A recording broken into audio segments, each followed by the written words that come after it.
खुलुमबाय नोंथांमोनखौ बरायबाय। दिनैनि गिबिसिन खौराङानो जाहैबाय फनपेनिफ्राय 499 रांनि सालाना प्रिमियामाव 5 लाख रांनि बीमा कभार मोनगोन। फनपे कम्पानिनिफ्राय बे इन्सुरेन्स पलिसिखौ लन्च खालामनाय जादों।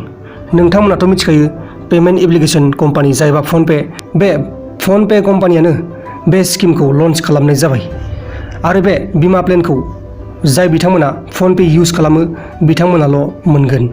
नेक्स्ट खौराङानो जाहैबाय जोंनिया कर'ना भाइरासनि थाखाय डक्टर्सफोरा खम जानायलाय बे खम जानायखौ आबुं खालामनो थाखाय सरकारा मोनसे गोदान थांखि लाबाय। IS एबा IPS जाय बिथांमोना IS एबा IPS PhD खालामनाय बिथांमोनखौबो मेडिकेलाव डिउटि होसिगोन।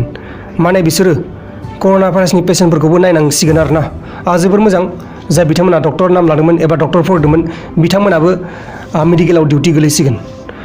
नेक्स्ट खौराङानो जाहैबाय जोंनिया बुलेटनिफ्राय डाइरेक्ट नोंथांमोननि न'आव फैनानै बुलेट बाइकनि सार्भिसिंखौ खालामगोन। रयेल एनफिल्ड कम्पानिया मोनसे गोदान प्रग्राम लन्च खालामबाय आरो बे प्रग्रामनि गेजेरजों नोंथांनाव जुदि बुलेट बाइकआ बया जानानै दंब्ला एबा गाज्रि जाना दंब्ला नोंथांनि न'सिम फैनानै सार्भिस खालामनानै गालांगोन।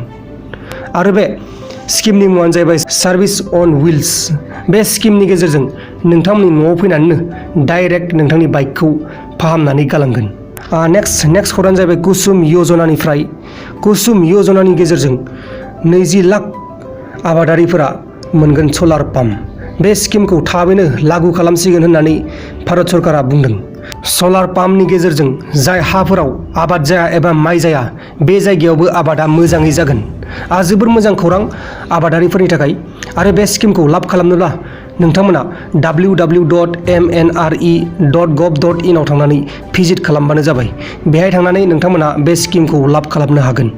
नोंथांमोना आङो स्क्रिनाव होगासिनो दं www.mnre.gov.in।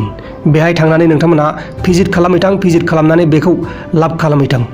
नेक्स्ट खौराङानो जाहैबाय गुगोलनिफ्राय गुगोल मेपआव खोनासिगोन बलिउड स्टार अमिताभ बच्चननि राव।